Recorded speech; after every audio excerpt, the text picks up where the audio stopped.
राजस्थान में जो अभी धर्मांतरण का विधेयक आया था, बहुत ज़्यादा उससे आप लोगों को घबराने की ज़रूरत नहीं है। और ये जो धमकी दे रहे हैं कि यहाँ पे छत्तीसगढ़ में भी कानून ले आएंगे, ये कर देंगे, मैं खुशी की खबर ये देना चाह रहा हूँ कि आज से 2 साल पहले छत्तीसगढ़ क्रिश्चियन फोरम ने ऐसी ही याचिका सुप्रीम कोर्ट में लगाई थी।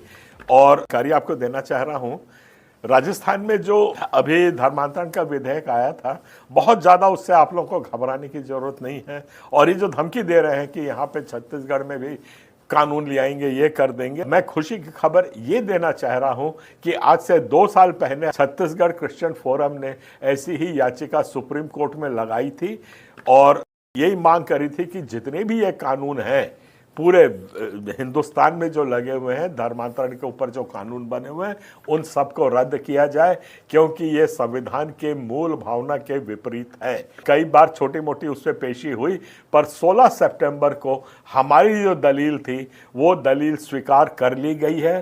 सुप्रीम कोर्ट ने हमारी छत्तीसगढ़ सरकार और तमाम और सरकारों को नोटिस भेजा है, राजस्थान सरकार को भी नोटिस गया है कि वे इसका जवाब दें कि जो आपने कानून बनाया है वो संविधान के अंदर है कि नहीं है। दोस्तों, हमारी जो जंग है आज रंग ला रही है।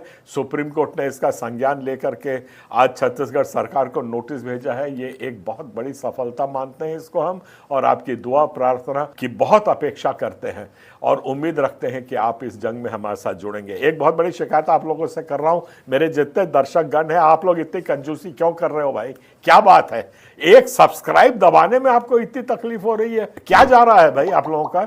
सब्सक्राइब क्यों नहीं कर रहे हैं इस चैनल को? 4 महीने से वहीं पे गाड़ी हमारी अटकी हुई है। मैं कई बार समझा चुका हूं, जब हमारा 3 लाख के आसपास का ये पहुंच जाएगा तो सरकार इसका संज्ञान लेती है। विवादों में है क्योंकि ये सिर्फ कानून की भाषा नहीं बल्कि राजनीतिक और सामाजिक आरोप प्रत्यारोप का मार्ग बन चुके हैं।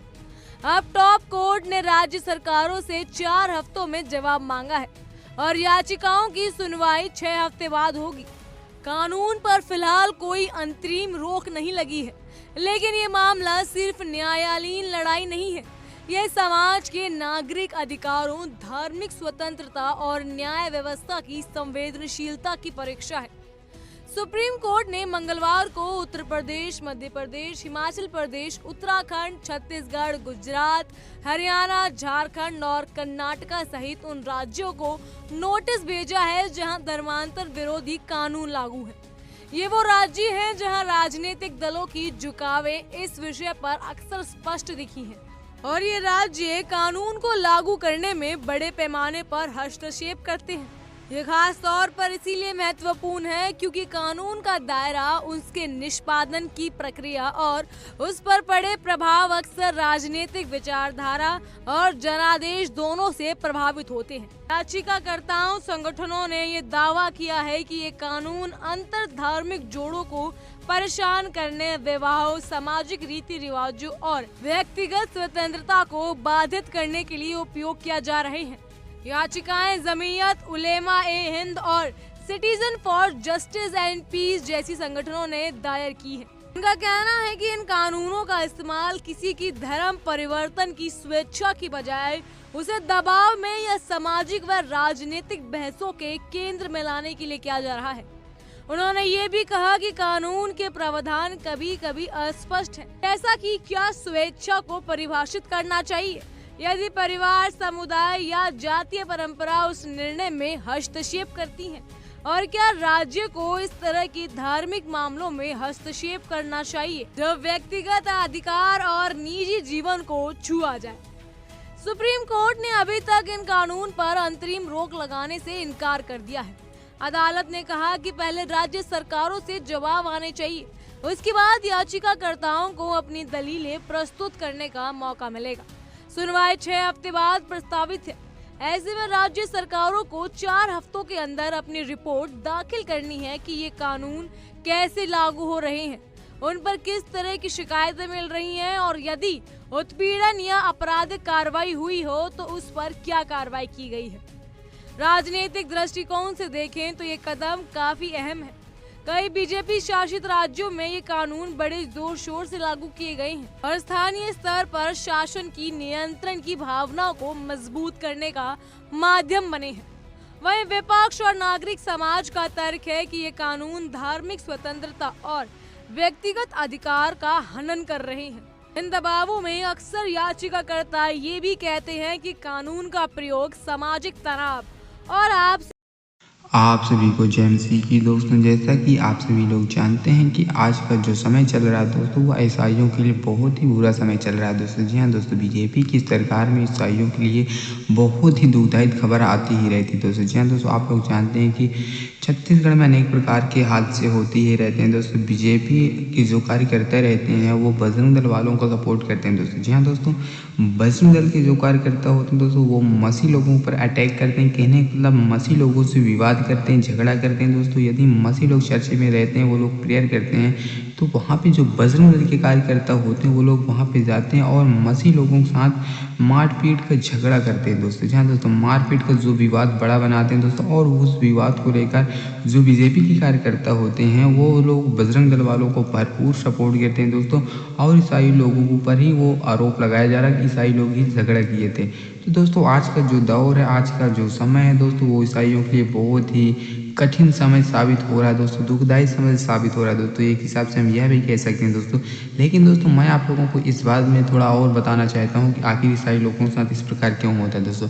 आप लोग जानते हैं कि बीजेपी की जो सरकार है दोस्तों, यह बीजेपी की सरकार दोस्तों राम और राम मंदिर को लेकर दोस्तों, और जो बजरंग दल के कार्यकर्ता हैं, इन लोगों के मामले में ये बीजेपी की सरकार एक पागलों के तरीके हरकत करती रहती है दोस्तों। जी हाँ दोस्तों, बीजेपी की सरकार दोस्तों जाति विवाद को लेकर अनेक प्रकार की विवाद बनाते हैं, नए नए कानून बनाते हैं दोस्तों। ये लोग संविधान में लिखी गई बातों को ये लोग पालन नहीं करते दोस्तों। जैसा कि आप सभी लोग जानते हैं कि भारत एक धर्मनिरपेक्ष देश है दोस्तों। भारत एक ऐसा देश है दोस्तों जो कि धर्मनिरपेक्ष देश है दोस्तों।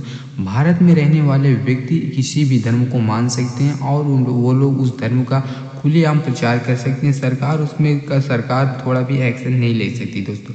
कहने का मतलब यह कि सरकार को उसमें कोई भी अधिकार नहीं होता किसी भी व्यक्ति को धर्म बदलने या मन बदलने में। सरकार की इसमें कोई भी अधिकार नहीं होता कि वह उस व्यक्ति को रोके दोस्तों।